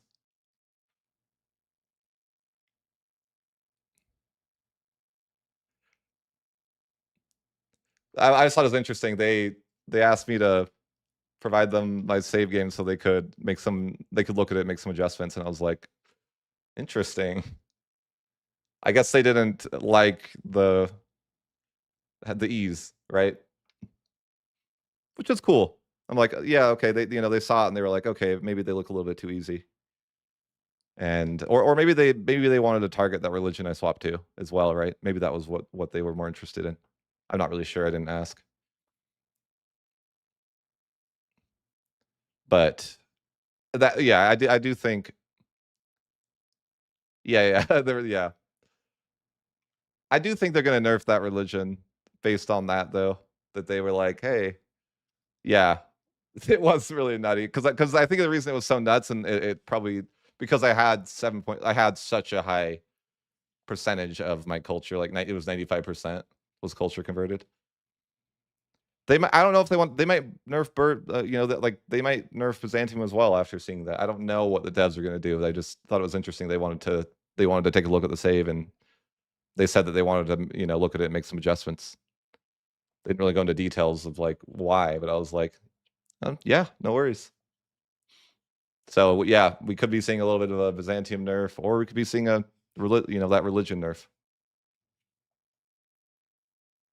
That's just like a glitch, right, Lord Lambert? I'm sure that you'll be able to. But anyways, guys, feel free to. I'll do a little bit of a Q&A. I guess my AAR. I've only played 100 years, so that's as far as I've gotten. So if you guys have any questions before we wrap up the stream, feel free to ask. I'm very optimistic about this new build, so I'm very happy with it. I have a lot to test. I still haven't obviously probably played with all the new features and the new HRE. I'm very curious to see how they've adjusted it. Looks like they've made a lot of changes.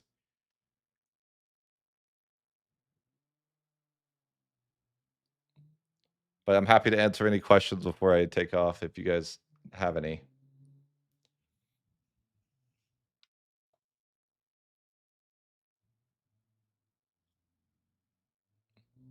What's my playtime in EU5?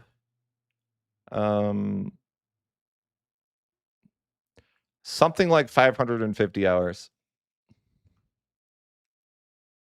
Bohemia is the easiest nation in the game, I think. That or Korea.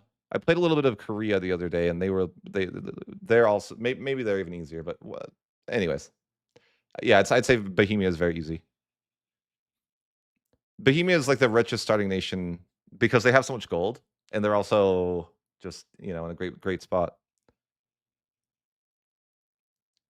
The unique text for Prussia, can you get them if you form Germany? I don't think so. No.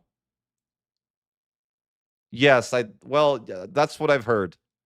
That's what Generalist is saying, Slapjack, is that you can only build bailiffs in the same continent.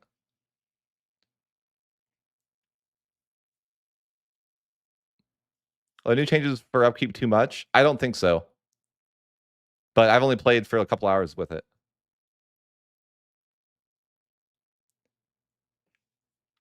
I really like the changes to the upkeep because it really, to me, it challenged me in a way that was like, 'cause normally when I play, the economy was really easy, but I actually had to like delete some buildings in this playthrough because I built too many manpower buildings.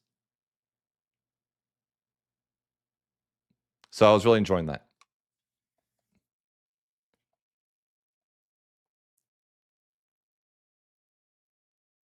Oh wow! So they did nerf Byzantium.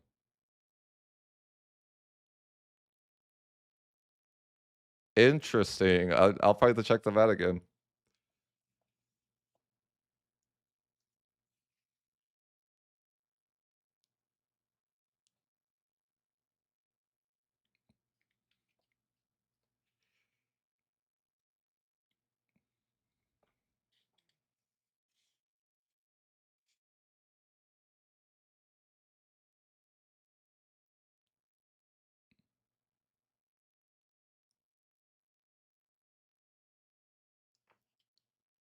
But yeah, that's kind of my again, just first impressions, guys.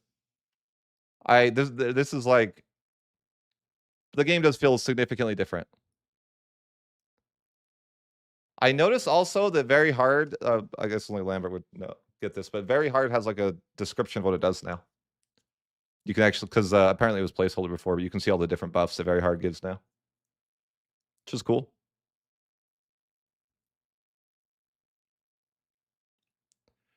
But yeah, that's it. I mean, Very Hard looks like it'd be challenging. I'm a huge fan of that they make the AI more aggressive, or that's the plan, anyways. I like that.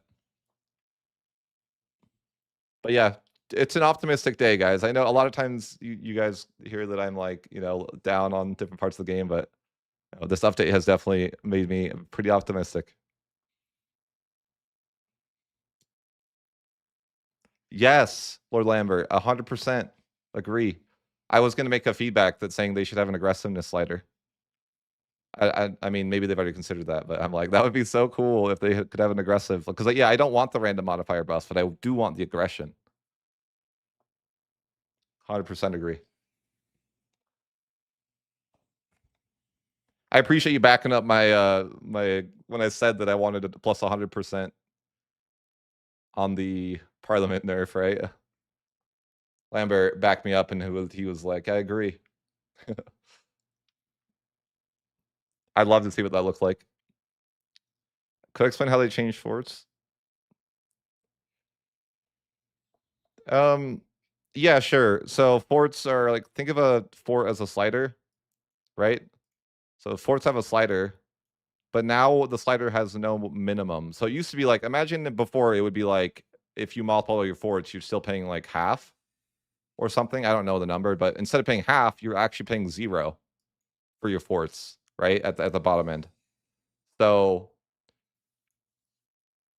this also has the effect of the AI, and the AI seems to have less forts overall. Like the devs must have known that it was, a problem. But so in a sense, if the AI turns off all their forts, making a ton of more money. And so that's really pushing the AI to be a lot stronger, would be my very early impressions. The slider changes the garrison size. So, essentially, if it's like EU4, where something that gets recently sieged and it has no garrison, you could just instantly assault it. So if you caught the AI and you ran into their provinces right away, you could probably just assault it and it would be super low garrison. Is it looking any easier for new players? No, it's actively harder. But trust me, it's good. Okay, trust. No, the game is actively a lot harder now. I would not say that it's easier, but you'll be good. You'll be fine. You just need to, when you pick up the game, just make sure you take a week off of work, guys. I'm telling you, like all you guys in chat, just literally like, if you can, take a week off of work. You're gonna want it. Dead serious. Take a week off for November 4th on, and give yourself some time to lock in. Figure it all out.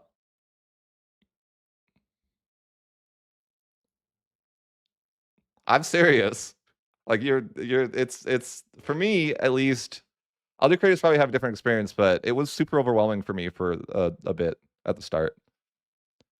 Hopefully that won't be the same for you because you'll have more resources than we did. We didn't really have a lot of info. There'll probably be like a wiki, and you'll have videos and stuff like that. But for me, it was just really, really overwhelming for a while.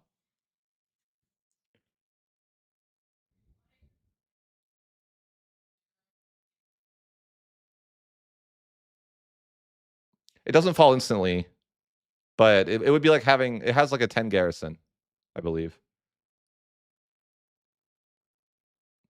So yeah, it yeah, and it's like a monthly thing. So every month that you don't interact with the fort, it's gonna yeah.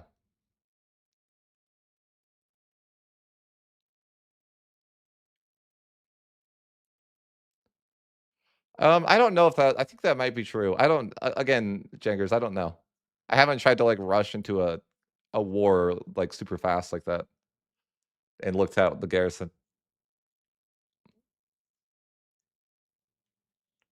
But I was hearing from other creators, like Generalist was saying that it's abusable right now. So I just want to make sure that they'll, this early access, they're trying stuff out. But I really like I really just was impressed with all the different kind of changes that they've gone with. Do you think? Yeah, of course, Spain is super strong. Yeah, Spain. I In my run, Spain was really really good. I don't know how they would be now with the changes, but I'm sure they would be really good still.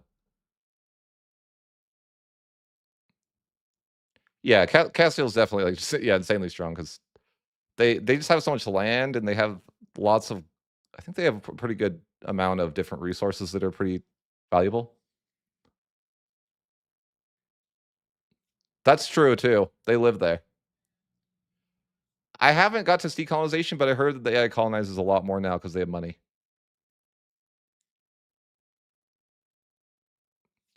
I have played Japan and the Timurids in earlier builds, and I don't know if you can count the Ottomans. It's like technically I played Spain and invaded Africa, but no, I need to try out other regions for sure. But traditionally I'm a I'm kind of like I want to figure out Europe first, and then I'll start. Once I have Europe on lock, we'll figure out other stuff. Colonization is pay to win.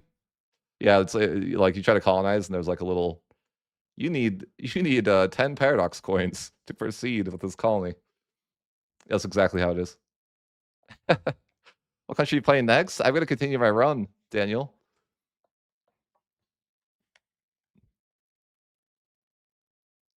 I'm gonna keep playing my Prussia game. See, and I want to see like I want to see where. So my expectation, Daniel, is that I'll hit a point where the game gets really easy. And I'm like worried about it, sort of. But I'm like again, I'm not.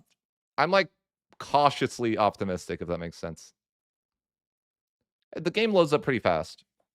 It's kind of like EU4. Like honestly, the performance has gone up just a lot, a lot, a lot. So by the time you guys get the game, I even expect to have like really, really solid performance. But I do want to say I have a top end PC, so I might be talking from the perspective of a little bit different than you guys, of course, right? It feels great for a top end PC, but performance wise, it's getting better and better.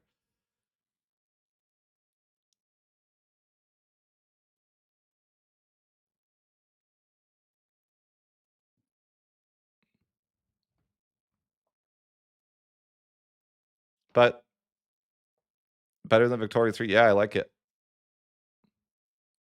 Yeah, definitely better than performance wise for me at least.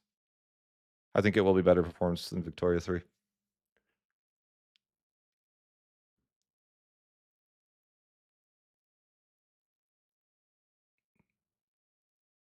Yeah, for me, Victoria 3 performance is tough because I don't know why it was when I was trying to stream it a little bit, it would like my PC would freeze. I don't know why, but Victoria 3 make my PC freeze sometimes, and I was like, "What's going on?"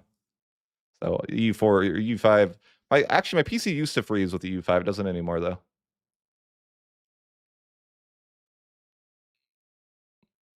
Yeah, they like, and again, I don't think every creator is as happy as I am with the changes. So keep that in mind. That I'm just one person, but I'm just like so far, I'm just like very happy with what I'm seeing. I honestly, I wish I could give these guys more time to work on the game. I know that they already have a release date and everything, but sometimes I'm just like, man, I wish that we could give these guys more time to cook because it's looking really good. I'm sure they have, they obviously have to hit a certain deadlines, but I don't know that it's too soon. I would just love to give them more time. Does that make sense? Like, I'm not saying the game won't be ready, but in a world where we could give them more time, I would like to.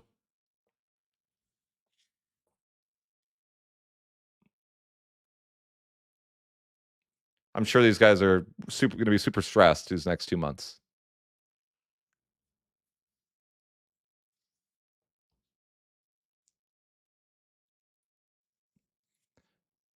Yeah, and for the most part, when they're 2 months out, I don't really expect there's going to be a lot more content added at this point. I think they need to lock in what they already have more so than add anything new.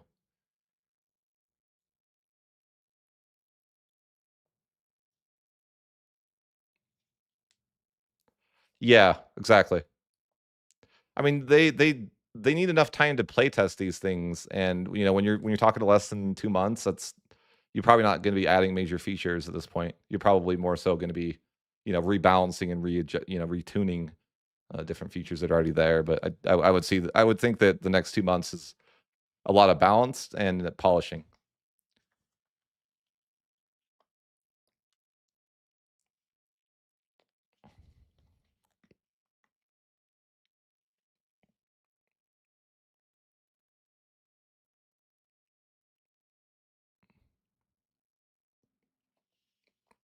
Yeah, and honestly, I don't think the new world.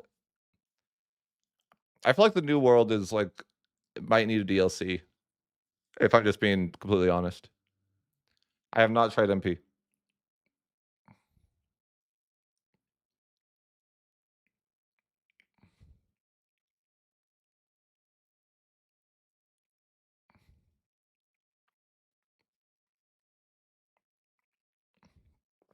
Nope, not really. No MP, guys.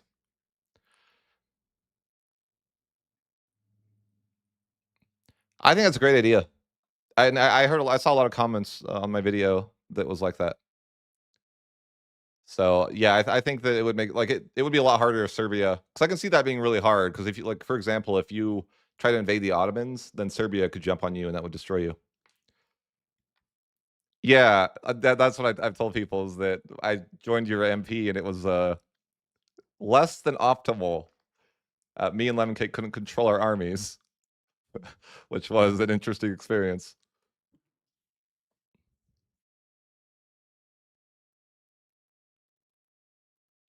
Yeah.